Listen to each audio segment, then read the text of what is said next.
Barisan Nasional BN Sabah akan bertanding di 41 kerusi Dewan Undangan Negeri DUN pada Pilihan Raya Negeri PRN Sabah ke-17 yang dijadual pada 29 November ini.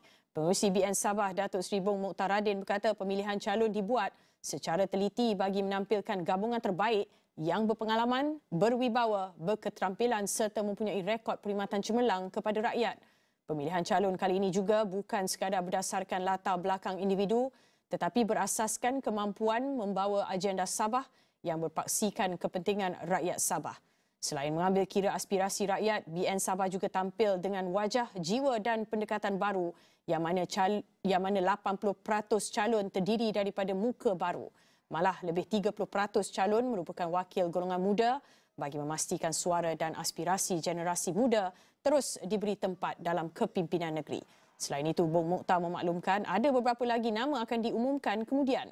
Suruhanjaya Pilihan Raya SPR menetapkan 29 November ini sebagai hari pengundian, manakala 15 November dan 25 November masing-masing sebagai hari penamaan dan undi awal.